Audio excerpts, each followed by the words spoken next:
Sam, when we look out over the next couple of decades and we look at a world of 7 billion going to 10 billion people, one of the critical issues you've mentioned time and again is that when we think of growth, we need to think of inclusive growth to bring everybody along to the party, so to speak. And we can't have a world that fragments further and further into a few who make it and many who are left out. I wonder what some of your thinking is relative to this matter of inclusive growth and how we might proceed. First of all, I think those who are well off must recognize that it is in their interest to make sure that their community is equally well off.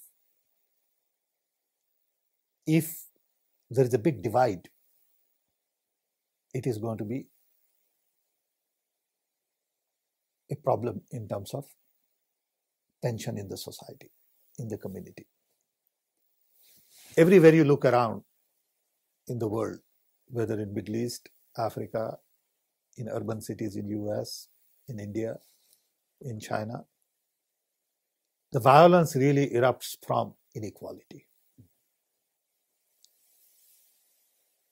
Those who have don't seem to be sharing enough with those who don't have. And those who don't have want something from those who have it. We have seen it time and time again that divide in this world is one divide of knowledge. People talk about digital divide, and I tell them it's not digital divide. It's a divide of everything. It's a divide of education, health, prosperity, everything. So if we can bridge that, we'll create a better world. So inclusive growth is in everybody's interest.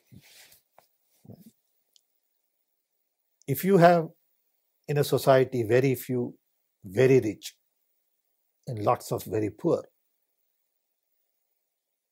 it is a recipe for disaster. You need everywhere large middle class.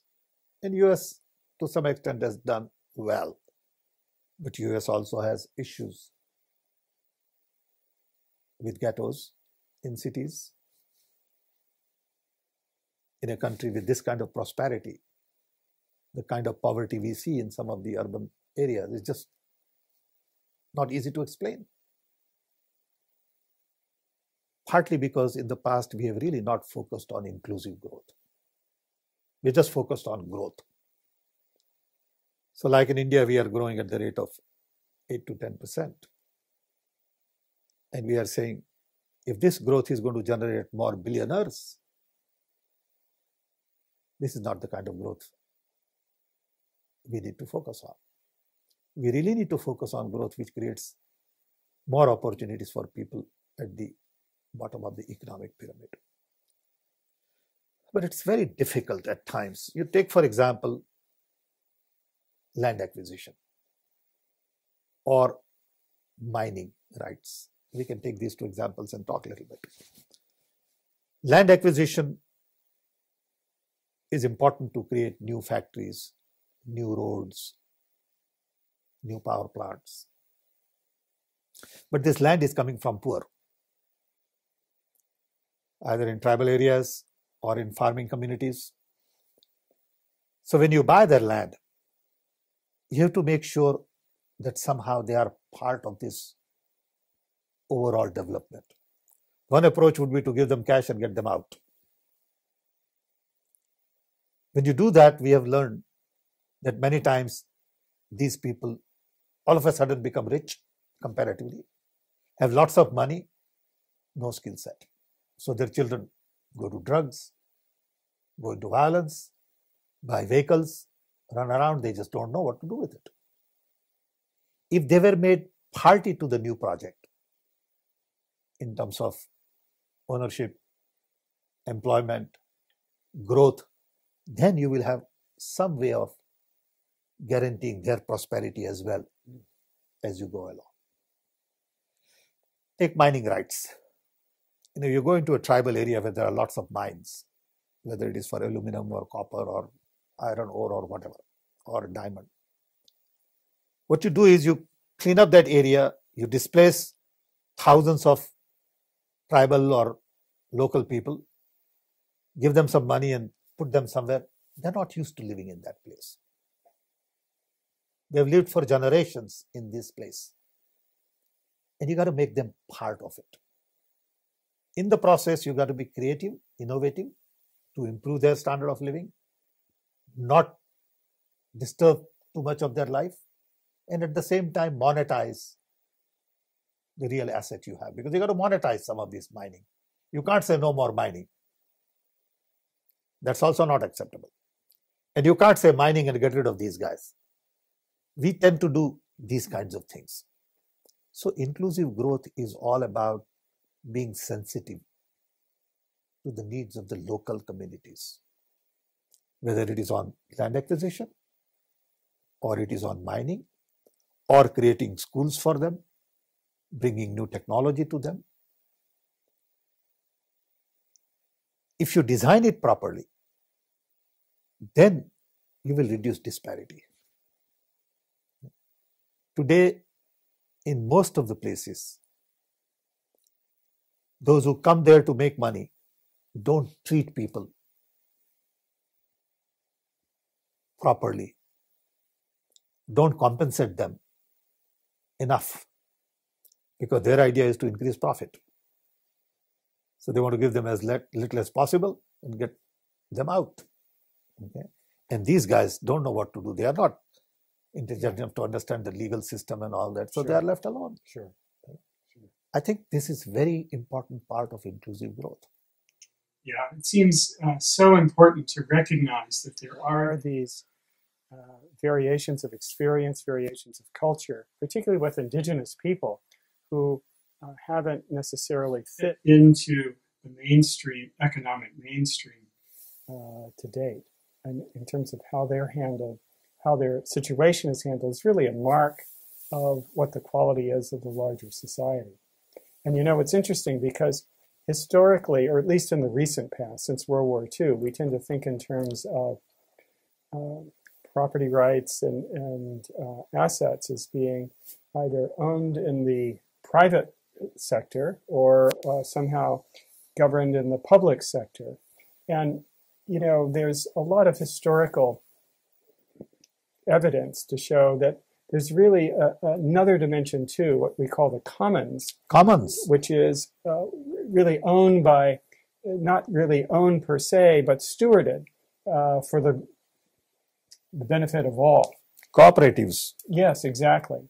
And the extent to which that becomes part of our lexicon and part of our formulation of policy, I think it expands the range of opportunities with which we can look at some of these issues to actually allow for inclusive growth, as we're Absolutely. I think cooperatives is a great model.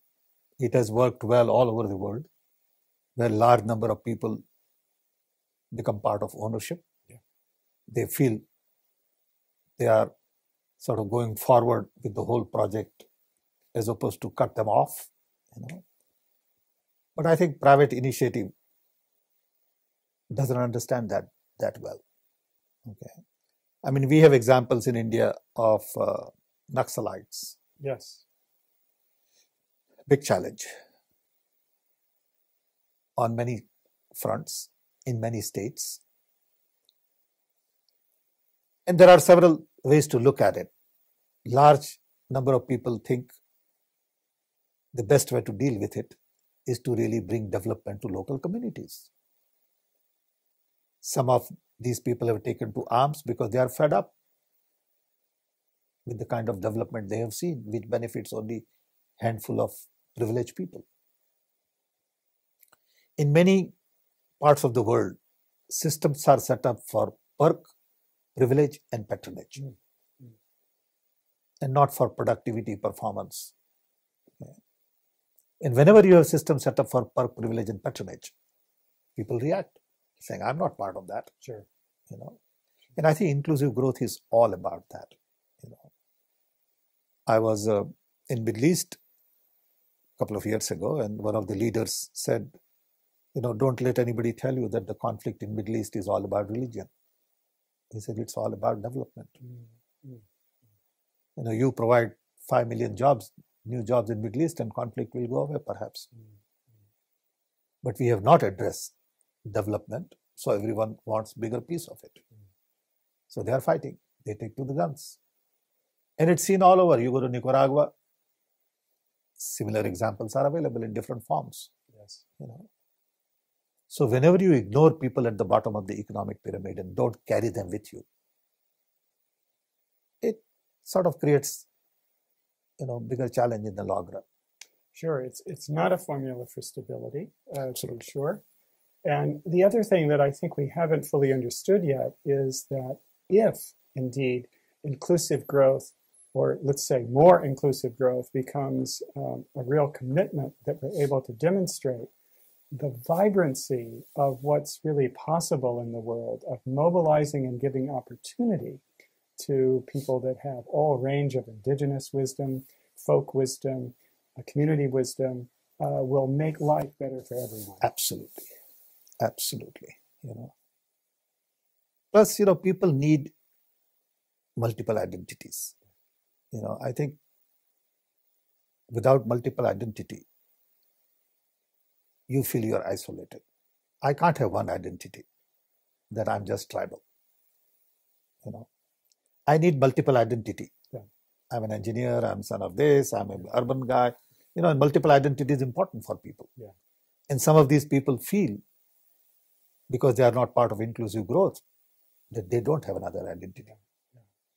Yeah. And it's all about being part of the prosperity. Yes. And if they are left out, they feel alienated. And some take to arms, some take to violence. And it's not good for the society in general. Yeah, it's hard to imagine a world at peace without inclusive growth. Absolutely. But fortunately, in general, for last many years, we have been at peace. We don't have possibility of world war. World war, yeah. Okay, we have little wars here and there, whether it's in Iraq or Iran or whatever, Afghanistan and all. But those are really ultimately related to local conflicts, energy security in some of these cases, and not about inclusive growth.